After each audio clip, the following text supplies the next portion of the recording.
Baik, sebelumnya kita sudah mengatakan bahwa estimasi itu ada dua macam, yaitu estimasi titik dan estimasi interval. Mari kita lihat perbedaan antara estimasi titik dan estimasi interval.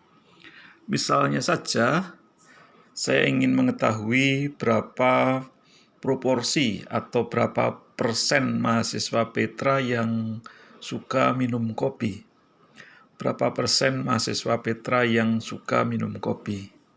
Kalau kita akan mengambil populasi, maka dari sekitar 8.000 mahasiswa, maka kita harus mendapatkan data seluruhnya. Sesuai dengan keterbatasan kemarin bahwa kita akan menghemat biaya, menghemat waktu, dan menghemat tenaga.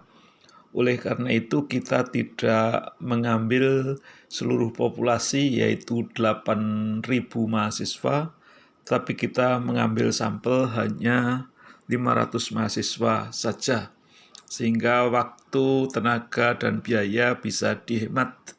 Misalnya saja dari 500 mahasiswa sebagai sampel itu kita dapatkan yang suka minum kopi adalah 300, yang tidak suka minum kopi adalah 200.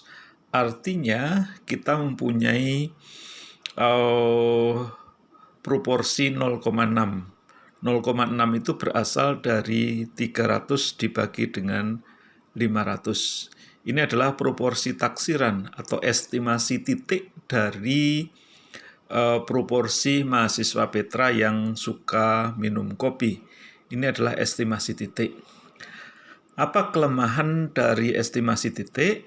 Estimasi titik, misalnya kita ditanya apakah kalau kita hitung seluruhnya, misalnya dari seluruh mahasiswa Petra sebanyak 8.000 itu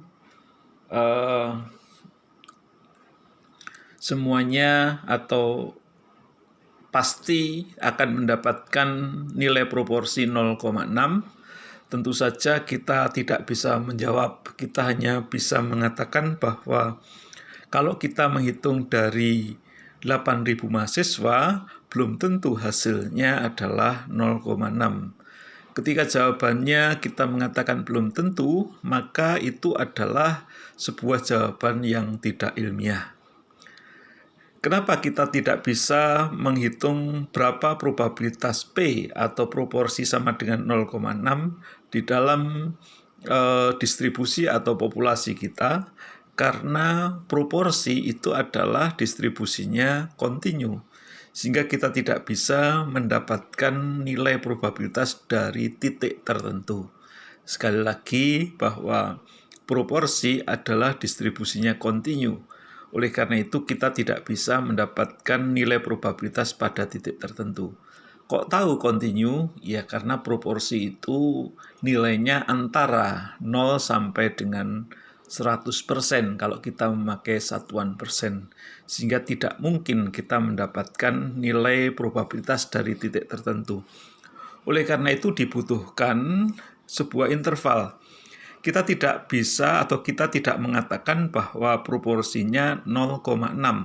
Tetapi misalnya kita mengatakan proporsinya antara 0,58 lebih kecil P lebih kecil 0,62. Ini merupakan sebuah estimasi interval.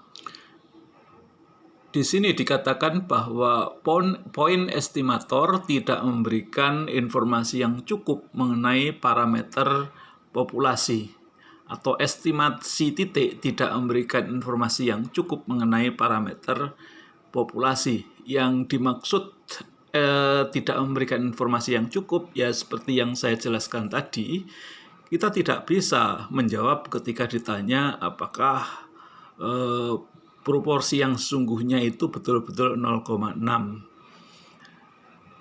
Tetapi kalau dengan kita menggunakan estimasi interval, sehingga kita tidak mengatakan nilainya adalah 0,6, tapi nilainya adalah 0,58 sampai 0,62, bentuknya adalah interval, maka kita bisa mengatakan bahwa oh ini mempunyai nilai probabilitas tertentu. Sebagai patternnya adalah kita probabilitas B, batas bawah yang pertama, dan ini batas atas, sama dengan 1 min alfa. Ini adalah tingkat kepercayaan atau confidence interval, sedangkan alfa adalah signifikan levelnya.